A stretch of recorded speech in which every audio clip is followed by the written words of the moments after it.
हाँ। मैं doctor GK. Sinha, veterinary doctor, Jaipur से बोल रहा हूँ। आज विश्व पर्यावरण दिवस है, तो मैंने बोलने के लिए चुना है कि मैं प्लास्टिक के यूज़ के बारे में और प्लास्टिक से क्या खतरा हो सकता है, माइक्रो प्लास्टिक से क्या खतरा हो सकता है, इसके बारे में मैं बता दूँ। आज प्लास्टिक का उपयोग घर घर में बढ़ गया है। ऐसा नहीं है कि हम नहीं जानते, हम लोग जानते हैं, फिर भी प्लास्टिक को यूज़ कर रहे हैं। अब आपको देखिए बहुत आश्चर्य होगा कुछ बातें सुन करके कि प्लास्टिक जो है और उसका जो माइक्रो प्लास्टिक है वो दूध में भी मिलने लगा है। दूध में मिलने लगा है मतलब इसलिए कि वो गाय के पेट में प्लास्टिक खाती है, वो रोड साइड में खा लेती है, फिर वो पूरा डाइजेशन मेटाबॉलिज्म से हो करके और दूध में आता है वो, फिर वो दूध हम लोग खरीदते हैं, घरों में हैं, तो बच्चे बूढ़े हम लोग सब पी रहे हैं, तो उसमें माइक्रो प्लास्टिक है।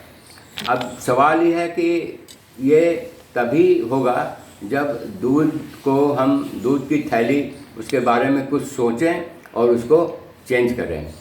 अब मिल्क देखिए, दूध वो जो गांव से इकट्ठा किया जाता है वो भी प्लास्टिक के थैली में, बड़े बड़े कंटेनर में, और कहीं कहीं एल्युमिनियम में, वो तो ठीक है एल्युमिनियम, लेकिन प्लास्टिक के कंटेनर 40 लीटर वाले में भी इकट्ठा करते हैं। और ये जो मोटरसाइकिल पर जो बेचते हैं दूध वाले, वो भी प्लास्टिक का कंटेनर ले आते हैं, उसमें दूध डाल के ले आते हैं, तो दूध पे तो इसका इफेक्ट पड़ता है। इसलिए जहाँ तक हो सके हम लोगों को कि दूध को प्लास्टिक में नहीं रखें। दूसरी बात है चाय कॉफ़ी के कप्स, हजारों लाखों कप्स रोज़ सड़क के किनारे, चाय की दुकान के सामने, कॉफ़ी की दुकान के सामने फेंक दिए जाते हैं।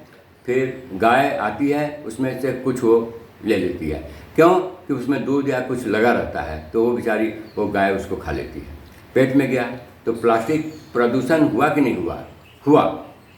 दूसरी बात है माइक्रो प्लास्टिक, जो अंदर में जो हमारे ऑर्गन हैं, लीवर है, स्प्लीन है, स्टोमक है, पेट है, उसमें भी इफ़ेक्ट करता है।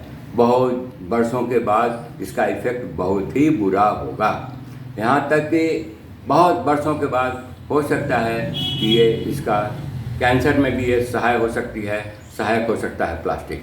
इसलिए जहाँ तक हो सके मेरा निवेदन है आप लोगों से कि प्लास्टिक कम से कम यूज़ करें। माइक्रो प्लास्टिक बहुत छोटा होता है, बहुत सूक्ष्म होता है, वो आँखों से नहीं देखा जा सकता है। इतना होने के बावजूद भी सब कुछ, ऐसा नहीं है कि हम नहीं जानते हैं, फिर भी सिर्फ प्लास्टिक के बारे में चिंता करने से नहीं होगा। सारे ऑफिस में, सारे कॉलेजेज वगैरह में चिंता करते हैं कि प्लास्टिक से बहुत बुरा होता है, लेकिन करना चाहिए ना, कंट्रोल करना चाहिए। कंट्रोल हमारे हाथ में है, ज़रूर कंट्रोल करना चाहिए। उसके ये है कि इस तरह का चीज़ नहीं करें। बाज़ार में जाते हैं, बच्चे साथ में होते हैं, उनका खिलौना प्लास्टिक का खरीद लेते हैं, छोटे बच्चे हैं तो वो खिलौना प्लास्टिक का वो मुंह से अपने जुबान से चाटते हैं, रोज़ चाटते हैं। माता पिता भी खुश होते हैं कि चलो बच्चा खुश हो रहा है। बात ये खुश होने की नहीं है, क्योंकि उसमें से भी रोज़ चाटते चाटते, छोटा बच्चा है, एकदम बिल्कुल छोटा बच्चा, वो भी चाट रहा है, तो आखिर तो उसको जाता है ना, कुछ तो जाता ही है, तो उसके भी इफ़ेक्ट बहुत बुरे होंगे। तो मेरा मतलब ये कहने का है कि अभी भी हम लोगों ने प्लास्टिक के दुष्प्रभाव, जो इसका बैड इफ़ेक्ट है, उसको रियलाइज़ नहीं किया है। सिर्फ गवर्नमेंट एजेंसी पर डिपेंड करना अपने को ठीक नहीं है। अपने ऊपर भी अपनी जिम्मेदारी समझें और करें इस काम को। जहाँ तक हो सके प्लास्टिक अवॉइड करें। प्लास्टिक की बाल्टी नहीं खरीद करके दूसरा बाल्टी ले लें, एल्युमिनियम का दे लें। अगर आपको और कुछ करना है तो आप एल्युमिनियम का ले लो, स्टील का बाल्टी ले लो, है ना, तो उससे ऊपर आप काम चलेंगे।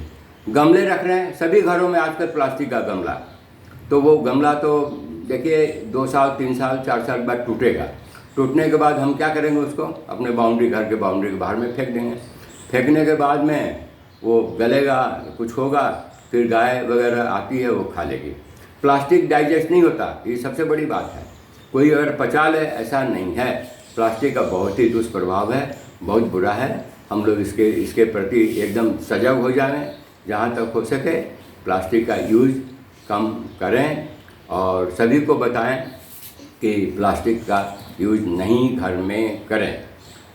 मेरे को तो, मैंने इसलिए इस टॉपिक को चुना कि मेरे दिमाग में था कि सिंपल वे में, सिंपल तरीके से मैं आप लोगों को बताऊं।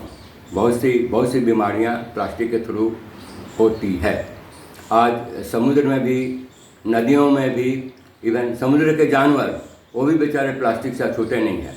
हाथी, एलिफेंट, आप बताइए जंगल का हाथी और जो रोड पे ऐसे जो हाथी जो टूरिज़्म वगैरह के डिपार्टमेंट में है, प्लास्टिक मिला है, उनके पेट में प्लास्टिक है, इतना बड़ा जानवर है, तो बैड इफ़ेक्ट है।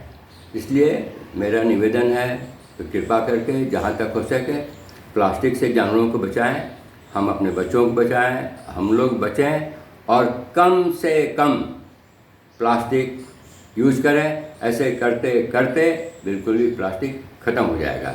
बैग, प्लास्टिक का बैग नहीं यूज़ करें, कपड़े का बैग यूज़ करें, ध्यान में रखें।